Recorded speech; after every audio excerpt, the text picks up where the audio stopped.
என்னதான் நம்ம நைட்டே யோசனை பண்ணி வச்சிருந்தாலும், காலம்பர பரபராங்கிற ஒரு வேலை தான் எப்போயுமே நடக்குது. எல்லார் வீட்லயும் அப்படிதான் இருக்கும்னு நெனைக்கிறேன். என்னன்னு மறக்காம சொல்லுங்க. காலம்பர எந்திரிச்சு கடகடன்னு இட்லி சாம்பார் வச்சுட்டு, இட்லி ஊத்திட்டேன். நம்ம சின்ன வயசுலலாம் இந்த மாதிரி இட்லி எடுக்கிறதுக்கெலாம், "ஐயய்யோ! என் கையிலலாம் ஆவி எடுக்கும். எனக்கெல்லாம் இட்லி ஊத்த எடுக்க தெரியாது" அப்படிம்போம்.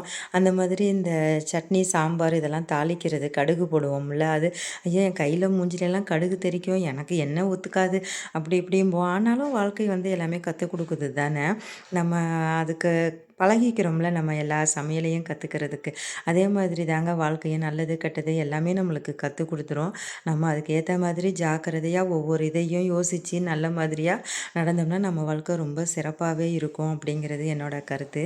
உங்களுக்கு எப்படின்னு மறக்காம சொல்லுங்க. காலம்பற அதில இட்லி சாம்பார் வச்சுட்டு மதியானத்துக்கு என்ன ஸ்கூலுக்கு எடுத்துட்டு போறீங்க அப்படின்னு கேட்டேன். என்னம்மா சூப்பரா இட்லி சாம்பார் வைக்கும்போது எங்களுக்கு வேற என்ன வேணும்? அதுவே போதும். சூப்பர் அப்படின்னானுங்க. ரொம்ப சந்தோஷம்ப்பா அப்படின்னு சொல்லிட்டு இட்லி சாம்பாரையும் வச்சு பசங்கள நல்லபடியா ஸ்கூலுக்கு அனுப்பியாச்சு.